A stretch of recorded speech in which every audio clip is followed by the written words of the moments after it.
ಏನ ಗ್ಯಾರಂಟಿಗೆ ಅಂದ್ಬಿಟ್ಟು 1,20,000 ಕೊಟ್ಟು ತಗೊಂಡಿದ್ದಾನೆ. ಅಲ್ಟ್ರಾ 25 ಹಾಂ ಶುಕ್ಲಾಂಬರಧರಂ ವಿಷ್ಣುಂ ಶಶಿವರ್ಣಂ ಚತುರ್ಭುಜಂ ಪ್ರಸನ್ನವದನಂ ಧ್ಯಾಯೇತ್ ಸರ್ವವಿಘ್ನೋಪಶಾಂತಯೇ ಶಾಂತಾಕಾರಂ ಭುಜಗಶಯನಂ ಪದ್ಮನಾಭಂ ಸುರೇಶಂ ವಿಶ್ವಾಕಾರಂ ಗಗನಸದೃಶಂ ಮೇಘವರ್ಣಂ ಶಿವಾಂಗಂ ಲಕ್ಷ್ಮೀಕಾಂತಂ ಕಮಲನಂ ಯೋಗಿಹೃದ್ಯಾನಗಮ್ಯಂ ವಂದೇ ವಿಷ್ಣುಂ ಭೋವಿಹರಂ ಸರ್ವಲೋಕೈಕನಾಥಂ ಗುರುಬ್ರಹ್ಮ ಗುರುವಿಷ್ಣು ಗುರುದೇವೋ ಮಹೇಶ್ವರ ಗುರು ಸಾಕ್ಷಾತ್ ಪರಬ್ರಹ್ಮ ತಸ್ಮೈ ಶ್ರೀ ಗುರುವೇ ನಮಃ. ಓಂ ಬ್ರಾಹ್ಮಿ ಮಾಹೇಶ್ವರಿ ಕೌಮಾರಿ ವೈಷ್ಣವಿ ವಾರಾಹಿ ಇಂದ್ರಾಣಿ ಚಾಮುಂಡಾಯ ನಮೋ ನಮಃ. ಮಾ ಕಾಳಿ ತಾರಾದೇವಿ ಷೋಡಶಿ ಲಲಿತಾ ತ್ರಿಪುರಸುಂದರಿ ಭುವನೇಶ್ವರಿ ಭೈರವಿ ಚಿನ್ನಮಸ್ತ ಧೂಮಾವತಿ ಬಗುಳಮುಖಿ ಮಾತಂಗಿ ಕಮಲಾತ್ಮಿಕ ವಂದೇ ಶಂಭುಮಾಪತಿಂ ಸುರಗುರು ಮುಂದೆ ಜಗತ್ಕಾರಣಂ ವಂದೇ ಪನ್ನಗಭೂಷಣಂ ಜಗದರ ಮುಂದೆ ಪುಷ್ಣಾಂ ಪತಿಂ ವಂದೇ ಸೂರ್ಯ ಶಶಾಂಕ ವಂದೇ ನಯನ ಮುಂದೆ ಮುಕುಂದ ಪ್ರೇಮ ಮುಂದೆ ಭಕ್ತಜನಾಶ್ರಯಂಚ ವರದ ಮುಂದೆ ಶಿವಂ ಶಂಕರಂ ಶಂಕರ ಲೋಕಶಂಕರ ಅಸಾಧ್ಯ ಸಾಧಕ ಸ್ವಾಮಿನ್ ಅಸಾಧ್ಯಂ ದವಕಿಂಬದ ಶ್ರೀರಾಮದೂತ ಕೃಪಾ ಸಿಂಧು ಮತ್ಕಾರ್ಯ ಸಾಧ್ಯ ಪ್ರಭು. ಎಲ್ಲ ದೇವಾನಗರ ಭಕ್ತ ಪ್ರಿಯರೇ ಪ್ರಿಯ ವೀಕ್ಷಕರೇ ತಮ್ಮೆಲ್ಲರಿಗೂ ಆಧಾರದ ಸ್ವಾಗತ ಸುಸ್ವಾಗತ. ಭಾಳ ಸಂತೋಷ.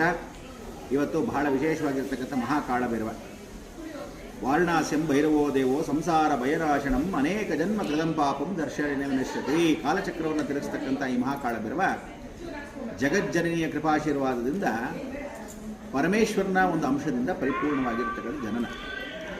ಅಷ್ಟಮಿ ಕೃಪಾಶೀರ್ವಾದ ಸದಾ ಕಾಲದಲ್ಲಿರಬೇಕಾದ್ರೆ ಕಾಳಭೈರವನಿಗೆ ಅಷ್ಟಮಿ ನವಮಿ ಬಹಳ ಮುಖ್ಯ. ಅಷ್ಟಮಿಯಲ್ಲಿ ಅಷ್ಟಕಾಳಭೈರವ ಅಂತೀವಿ. 8 ದಿಕ್ಕಲ್ಲಿರ್ತಕ್ಕಂಥ ಪೂರ್ವ ಪಶ್ಚಿಮ ಉತ್ತರ ದಕ್ಷಿಣ ನೈಋತ್ಯ ದಿಗ್ಭಾಗೆ ಈಶಾನ್ಯ ದಿಗ್ಭಾಗೆ ಆಗ್ನೇಯ ಮತ್ತು ವಾಯವ್ಯ ಪರಿವರ್ತನೆ ಅಂತ ಒಂದು ಕಾಳಭೈರವನಿಗೆ 8 ದಿಕ್ಪಾಲಕರಾಗಿ ಅಷ್ಟದಿಕ್ಪಾಲಕರಲ್ಲಿ ಪರಿಪೂರ್ಣವಾಗಿರ್ತಕ್ಕಂಥ ಕಾಲಾತೀತವಾಗಿರ್ತಾನೆ. ಅದಕ್ಕೆ ನಮ್ಮ ಕರ್ನಾಟಕದಲ್ಲಿರ್ತಕ್ಕಂಥ ವೈಶಿಷ್ಟ್ಯತೆ ಏನು ಅಂದರೆ ಕಾಳಭೈರವ ಒಂದೊಂದು ಕ್ಷೇತ್ರ 8 ದಿಕ್ಕಲ್ಲಿ 8 ಕ್ಷೇತ್ರದಲ್ಲಿ ಕೂತಿದ್ದಾನೆ. ಅದಕ್ಕೆ ಅಷ್ಟದಳ ಪದ್ಮ ಅಂತ ಕರೀತಾರೆ. ಈ ಅಷ್ಟದಳ ಪದ್ಮದಲ್ಲಿ ಯಾರು ಆಳ್ತಾಳೆ ಅಂದರೆ ಸಾಕ್ಷಾತ್ ಜಗನ್ಮಾತೆ ಚಾಮುಂಡೇಶ್ವರಿ ಆಳ್ತಾ ಕೂತಿರ್ತಾಳೆ. ಅಷ್ಟ ದಿಕ್ಪಾಲಕರಾಗಿರ್ತಕ್ಕಂಥ ಇವಳಲ್ಲಿ ಹೆಗ್ಗಡದೇವನ ಕೋಟೆಯಲ್ಲಿ ಮೈಸೂರು ಬಹಳ ವಿಶೇಷವಾಗಿರ್ತಕ್ಕಂಥದ್ದು. ಅಲ್ಲಿ ಗುರುವಾಗಿ ಕೂತಿರ್ತಕ್ಕಂಥ ಕಾಳಭೈರವ.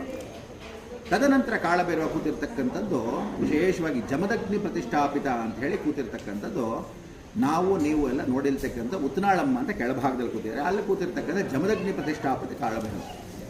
ಅದಾದ ಮೇಲೆ ಕಾಳಭೈರವ ಎಲ್ಲಿ ಕೂತಿದ್ದಾನೆ ಅಂದರೆ ಶಿವಗಂಗೆ ಬೆಟ್ಟದ ಮೇಲೆ ಕೂತಿರ್ತಕ್ಕಂಥ ಕಾಳಭೈರವ ಗಂಗಾ ಸಮೇತ ಕಾಳಭೈರವ ಅಂತ ಕೂತಿರ್ತಾರೆ.